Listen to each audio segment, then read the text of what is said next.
नमस्कार, आप देख रहे हैं सिटी पोस्ट लाइव और मैं हूं आपके साथ पूजा शर्मा।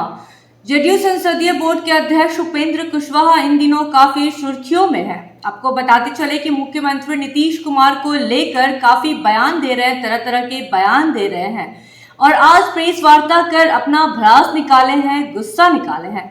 उन्होंने साफ तौर पे कह दिया है कि मुख्यमंत्री नीतीश कुमार ने अध्यक्ष के नाम पर, संसदीय बोर्ड अध्यक्ष के नाम पर उनके हाथों में झुनझुना थमा दिया है, क्योंकि उनकी बातों को सुना नहीं जाता और उनकी बातों को तवज्जो नहीं दिया जाता है। पार्टी में अगर वो कोई सुझाव देते भी हैं तो उनकी सुनी नहीं जाती है। इसी के साथ आगे और क्या कुछ कह रहे हैं उपेंद्र कुशवाहा, पहले आप वो सुने। मुख्यमंत्री जी ने कहा कि पार्टी में उपेंद्र कुशवाहा आए, हम लोगों ने उनको इज्जत दी।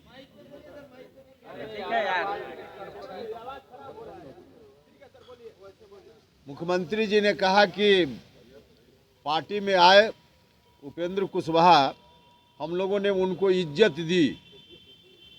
और दूसरा कहा कि उपेंद्र कुशवाहा से हम बहुत स्नेह करते हैं। अब किस तरह से इज्जत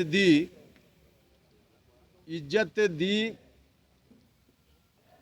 यह कहने का अभिप्राय या फिर कई बार सीधे तौर पे कहा भी गया कि पार्लियामेंट्री बोर्ड का अध्यक्ष बनाया, एमएलसी बनाया, इसी का मतलब निकाला जाता है कि बहुत इज्जत दी गई। देखिए, पार्लियामेंट्री बोर्ड का अध्यक्ष मुझको जरूर बनाया गया और जब बनाया गया था तो हमको भी लगता था कि पार्लियामेंट्री बोर्ड का जो दायित्व होता है पार्टियों में, उन दायित्वों को निर्वहन करने का अवसर मुझको मिलेगा और उस अवसर के कारण पार्टी के कार्यकर्ताओं के हितों की रक्षा हम कर पाएंगे। लेकिन बाद में पता चला कि पार्लियामेंट्री बोर्ड का जो अध्यक्ष मुझको बनाया गया तो सीधे तौर पे एक झुनझुना मेरे हाथ में थमाया गया। पार्लियामेंट्री बोर्ड का अध्यक्ष मुझको जिस दिन बनाया गया था उस दिन पार्टी के संविधान में पार्लियामेंट्री बोर्ड के अध्यक्ष के बारे में कुछ नहीं लिखा हुआ था। बाद में संशोधन जरूर हुआ संविधान में और उस संशोधन के हिसाब से उसमें यह बात लिखी गई कि पार्टी के राष्ट्रीय अध्यक्ष संसदीय बोर्ड के अध्यक्ष एवं सदस्यों का मनोनयन करेंगे। राष्ट्रीय अध्यक्ष मनोनीत करेंगे पार्लियामेंट्री बोर्ड के अध्यक्ष को भी और पार्लियामेंट्री बोर्ड के सदस्यों को भी। अब पार्लियामेंट्री बोर्ड का अध्यक्ष राष्ट्रीय अध्यक्ष मनोनीत करेंगे, यह बात तो समझ में आती है, लेकिन पार्लियामेंट्री बोर्ड के सदस्यों के मनोनयन का भी कोई अधिकार पार्लियामेंट्री बोर्ड के अध्यक्ष को नहीं रहेगा। यह बात पार्टी के संविधान में संशोधन के बाद भी यही स्थिति है। अब पार्लियामेंट्री बोर्ड का हम अध्यक्ष बन गए और उसके बाद हम सदस्य भी मनोनीत नहीं कर सकते हैं, इसका क्या अर्थ है?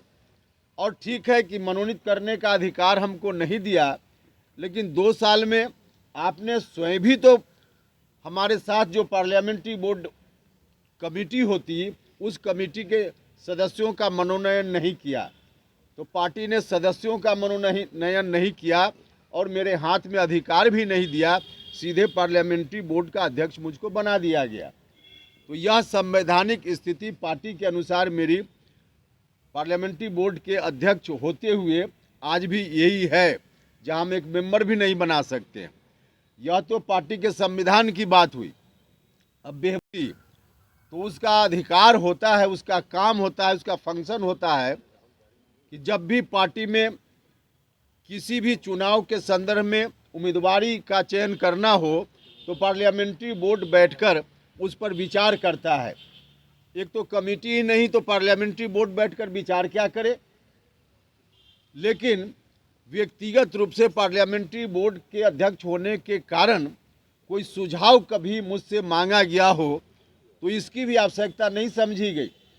कई चुनाव हुए, विभिन्न विधानसभा क्षेत्रों में उपचुनाव हुए, एमएलसी के चुनाव हुए, स्थानीय निकाय से जो एमएलसी का चुनाव होना था उसमें उम्मीदवार चयन करने की स्थिति आई। बाकी जो विधानसभा कोटा से एमएलसी या राज्यसभा के सदस्यों की उम्मीदवारी, कई मौके आए जहां पार्लियामेंट्री बोर्ड की भूमिका हो सकती थी, लेकिन पार्लियामेंट्री बोर्ड के अध्यक्ष रहने के बावजूद कभी पार्टी की ओर से मुझको बुलाकर पूछा तक नहीं गया कि इसमें किसको उम्मीदवार बनाया जाए या नहीं बनाया जाए। हाँ, हमने खुद कई बार सुझाव अपनी ओर से जरूर जाकर दिया, माननीय मुख्यमंत्री जी को भी और राष्ट्रीय अध्यक्ष जी को भी, लेकिन हमारे सुझाव पर कभी कोई ध्यान नहीं दिया गया। हमको बुलाकर सुझाव लेने की बात तो दूर रही, जो हमने सुझाव दिया उस पर भी कभी पार्टी ने ध्यान नहीं दिया। और सुझाव देने के क्रम में सिर्फ एक चीज हम चर्चा करेंगे, अगर हमारी बात गलत होगी तो राष्ट्रीय अध्यक्ष जी खंडन कर सकते हैं, प्रतिक्रिया दे सकते हैं, या माननीय मुख्यमंत्री जी भी बोल सकते हैं।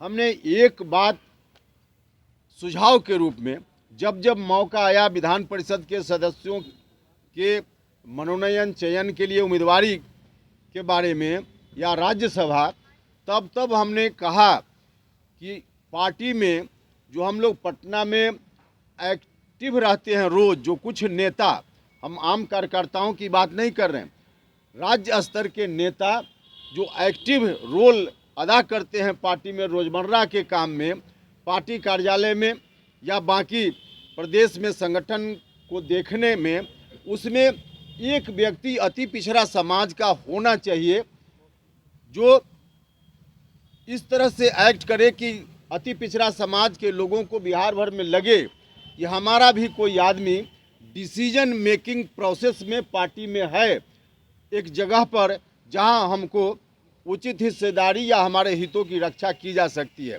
हमने कहा कि अभी वैसा कोई नहीं है। माननीय मंत्री लोग हैं या एमएलए हैं या एमपी हैं तो अपने अपने क्षेत्रों तक सीमित हैं, लेकिन कोई एक व्यक्ति उस तरह से जो वास्तव में लीडर के रूप में बिहार के स्तर पर दिखे, क्योंकि लीडर बनाना पड़ता है और लीडर बनाना का मतलब है कि कोई व्यक्ति किसी को लीडर नहीं बना सकता है, उसमें लीडरशिप का क्वालिटी होना चाहिए।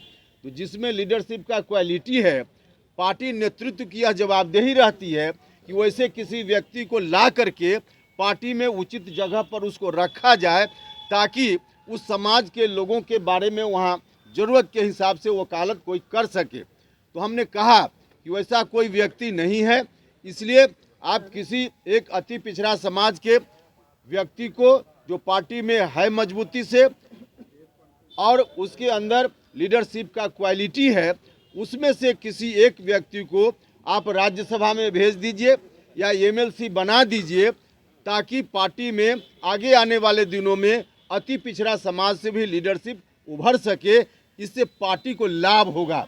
हमने तो सुना आपने, साफ तौर पे उपेंद्र कुशवाहा ये कहते हुए दिखे हैं कि मुख्यमंत्री नीतीश कुमार ने उनके हाथों में झुनझुना थमा दिया है। संसदीय बोर्ड के अध्यक्ष तो हूं मैं, लेकिन मेरी बातों को तवज्जो नहीं दिया जाता है, मेरी बात नहीं सुनी जाती है।